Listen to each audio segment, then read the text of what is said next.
Kami dari sekolah SMA N 1 Bojonegara ini mewawancarai mengenai budidaya ikan hias dengan Ibu Santi. Ibu siapa nih? Dengan Ibu Santi.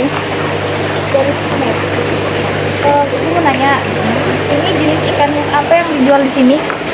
Untuk ikan hias banyak ya kategorinya. Ada koki, koi, ada juga jenis-jenis predator itu banyak macamnya. Ada Oscar, ada arwana, pibas, cana. Terus masih ada cupang, ada gapi dan masih banyak lainnya jenisnya di sini. Untuk harga ikannya itu berapa, Bu? Harga ikannya itu tergantung jenisnya dan juga dengan ukurannya. Kalau ukuran yang sekitar 2 cm itu 5 ribuan. Yang paling murah di sini ikan parap Rp500 dan yang harga yang terbesar itu untuk jenis arwana 8 juta. Sekitaran itu. Gede banget ya, Bu? Iya. Bukan masalah gedenya. Kalau arwana itu kan tergantung dari jenisnya. Yang paling mahal kan crossback.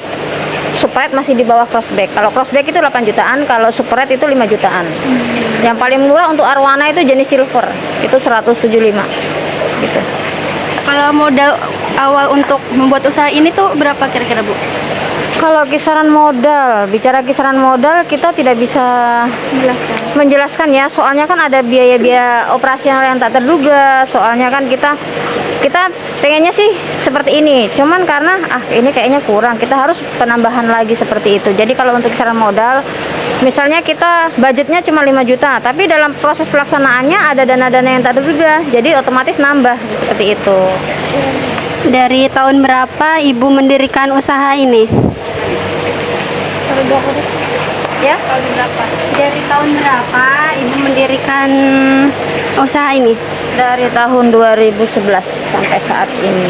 Tapi itu dulu pertamanya masih di rumah, terus cari tempat di Pasar Kelapa, terus lagi ke Ramayana tapi yang depan, sekarang baru ke sini. Ada juga di Merak, ada juga di Taman. Iya, alhamdulillah. Ya, harus bercabang. Iya, biar makin ini.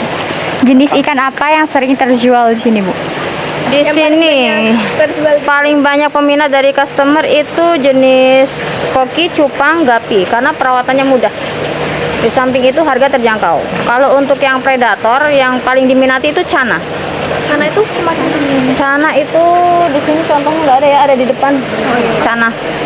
Cana yang palingnya diambil aja foto. yang lagi boomingnya aja yang sering ini. Kalau lagi booming Ikutin tren lah, istilahnya seperti itu. Bagaimana cara membudidayakan ikan hias? Pembudidayaannya kita pertama melakukan pembibitan ya. Pembibitan kita bisa melalui indukan sendiri atau kita beli jadi bibitan untuk pembudidayaannya. Itu tergantung dari semua jenis-jenis ikannya sendiri. Kalau untuk pertama kita menyediakan medianya di kolam dulu untuk pembibitan karena itu banyak kan ya. Terus pakannya juga harus sesuai dengan ukuran ikan itu sendiri. Kalau masih baby kita kesulitan dalam hal itu kalau untuk pembiakan. Makanya kenapa kita lebih memilih bibit jadi ketimbang kita dari indukannya sendiri itu, karena susah pakannya di situ. Paling kita sekitar ukuran 1 mili lah. Itu baru kita bisa ini 1 cm, 2 cm kita masih bisa lah karena sudah ada pakannya sendiri ya. Seperti itu. Berapa penghasilan tiap bulan dari usaha membudidayakan ikan hias? Kalau bicara penghasilan setiap bulannya tidak bisa dipastikan ya, karena berubah-ubah sesuai dengan pendapatan perharinya. Karena tingkat penjualan kan kadang menurun, kadang stabil, kadang juga lebih. Tapi pendapatan minim itu sehari 2 jutaan sampai itu minim ya 2 jutaan. Kalau lebih dari itu bisa 6. Seperti itu. Kaliin aja per bulan. Iya, per tahun. Seperti itu. Itu 1 toko. Belum yang lainnya. Untuk menjalankan usaha ini ada kendala apa sih, Ibu? Kalau bicara masalah kendala itu banyak. Mungkin ada yang mati gitu ya, Bu? Kalau masalah kendala misalnya dari listriknya terutama, karena di sini kan kita semuanya sintetis ya, menggunakan oksigen buatan dari pompa-pompa itu sendiri, otomatis listriknya harus nyala terus kan. Terus habis itu medianya harus cukup memadai, karena kalau beda ukuran otomatis kita pindahkan ke tempat yang lebih gede lagi, otomatis kan itu budgetnya ada lagi seperti itu.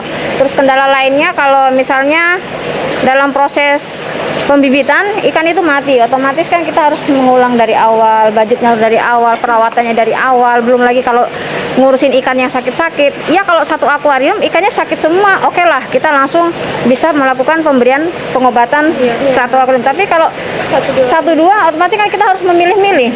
Kalau cuma satu jenis ikan aja kan nggak apa-apa. Ini kan banyak jenis ikannya, jadi kita harus membutuhkan wadah-wadah lagi. Soalnya kalau untuk pengobatan harus intensif, tidak boleh pakai filter, hanya cukup pakai gelembung aja seperti itu.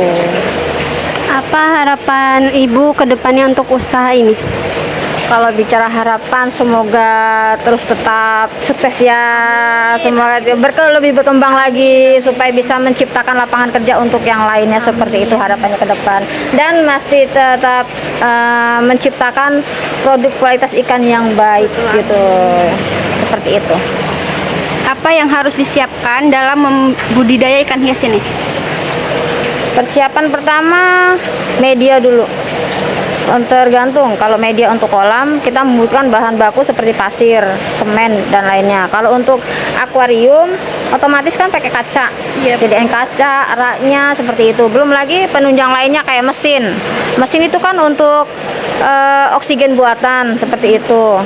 Dan juga lampu kan untuk light buatan dari matahari kan ya, seperti itu yang dibutuhkan. Terus dan juga bibit ikannya seperti itu. Untuk makan ikan cupangnya, ikan hias di sini tuh pakai apa, Bu? Di sini kalau Apa beda untuk jenis? semua pakan ikan intinya sama ya, cuman ada beberapa kategori ikan yang beda. Kalau untuk jenis pelet yang berbeda, itu biasanya cana, kayak cana, itu kan peletnya sendiri.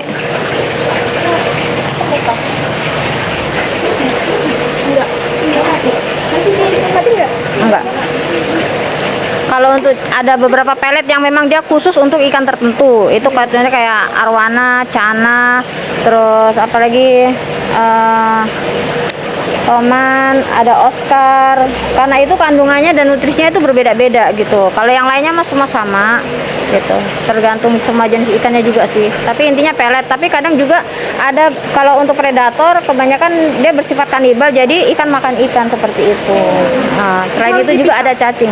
Kalau untuk predator memang sendiri terpisah. Kecuali kalau ikan-ikan hias juga ada yang bisa dicampur, ada yang bisa juga terpisah. Tergantung. Kalau untuk jenis siklit dia tidak bisa digabung dengan ikan hias lainnya karena dia bersifat sedikit nakal lah, seperti itu. Temannya sendiri. Nah, iya seperti itu. Kenapa Ibu memilih buka usaha budidaya ikan hias? Kalau memilih sebenarnya banyak usaha ya, tapi berawal dari hobi. Hobi lihat ikan kayaknya lucu, terus bagus, terus sekaligus ingin memperkenalkan kepada masyarakat bahwa ikan hias itu seperti ini loh gitu. Selama ini kan paling hanya ikan-ikan yang di pasar ya. Kalau enggak hanya usaha tanaman-tanaman aja kan. Ternyata dunia bawah laut itu ternyata tidak kalah bagusnya, tidak kalah menariknya seperti itu. Sebenarnya tujuannya untuk itu, tapi karena sudah saking cintanya sama ikan hias, akhirnya ya udah bikin usaha aja. Lagian juga kan nggak terlalu susah lah ya perawatannya. Beda dengan kalau usaha makan kan, wah harus habis kan. Kalau ini kan bisa hari ke hari tetap masih ada seperti itu. Terus udah gitu apa? Makasih Bu untuk wawancaranya. Biarkan lagi. Makasih. Biar kedengeran. Kamu duduk di sini yang nggak kedengeran. Makasih kok. Iya makasih. Kamu aja. Sekian, terima kasih ya Ibu atas wawancaranya. Semoga rezekinya makin melimpah, usahanya makin bercabang-cabang gitu ya Bu ya. Amin. Amin. Untuk kalian juga semoga sukses. Bismillah nular ya Bu ya. Amin, nggak apa-apa. Terus udah tak mau